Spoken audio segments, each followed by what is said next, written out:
စစ်မှန်သောတငယ်ချင်းလေတကွန်ကစ်ချန်နဲ့မှကြိုးဆိုပါတဲ့ကလေးတို့ရေဒီနေ့ပြောပြချင်တဲ့အကြောင်းအရာလေးကတော့စစ်မှန်တဲ့တငယ်ချင်းဆိုတဲ့ခေါင်းစဉ်လေးပါတခါကတောအုပ်လာလာလေးတစ်ခုထဲမှာနေထိုင်ကြတဲ့ယုံလေးတစ်ကောင်ရဲ့ရှင်လေးတစ်ကောင်ရဲ့ရှိကြတယ်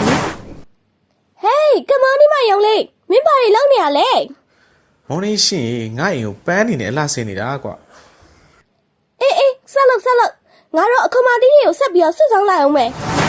ယုံလေးကသူ့အိမ်လေးကိုပန်းမှန်တွေနဲ့အလှဆင်းရတာကိုဝါသနာပါပြီးမြေပြင်ပေါ်မှာပြေးလွှားဆော့ကစားရတာကိုလည်းနှစ်သက်တာပေါ့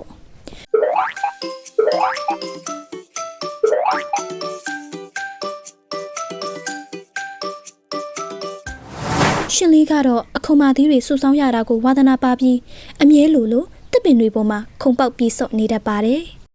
Oh my god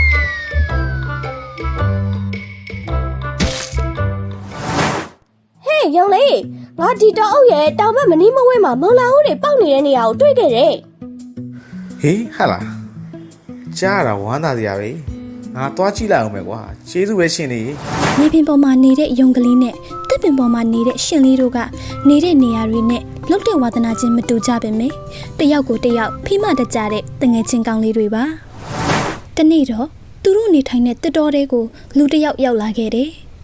အဲ့ဒီလူကတစ်ပင်တွေကိုခုတ်ဖို့စီစဉ်နေတာပါဒါကိုမြင်တဲ့ရှင်လေးကနေတဲ့တစ်ပင်ကိုရောတောက်ကြီးရောကောက်ွယ်ခြင်းမဲ့ငါခေါင်းထဲမှာဘာမှကြံရမရဖြစ်နေပါလားယုံလေးစီကိုပြေးမဖြစ်မယ်ယုံလေးကခဏတွေးပြီးငါတို့အစီအစဉ်တစ်ခုတော့ဆွဲကြအောင်ကွာသူတို့နှစ်ကောင်သားခေါင်းချင်းဆိုင်စဉ်းစားကြံကြံထုတ်ပြီးချိန်မှာတော့နှစ်ကောင်လုံးတပြိုင်နက်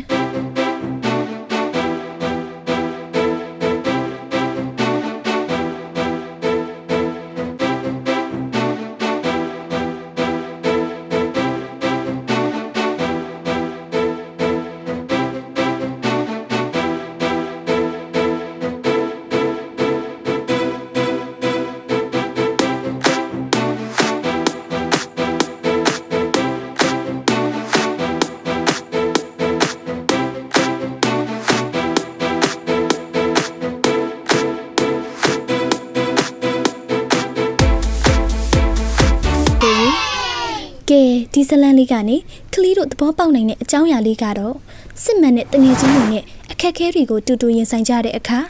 အင်အားကြီးမားတဲ့ရလဒ်တွေရရှိနိုင်ပါတယ်။ပြီးတော့စစ်မှန်တဲ့အချင်းချင်းပူးပေါင်းဆောင်ရွက်မှုတိုင်းကအရာအလုံးထက်ပုံမလွယ်ကူစေတယ်ဆိုတာပါပဲ။ဘလို့လဲကလေးတို့ရေဒီလိုစိတ်ဝင်စားစရာကောင်းတဲ့ဇလန်လေးတွေကိုထပ်နားထောင်ကျင်သေးတယ်ဆိုရင် Little Go Kid Channel လေးကို Like and Subscribe ပြုလုပ်ထားကြနော်။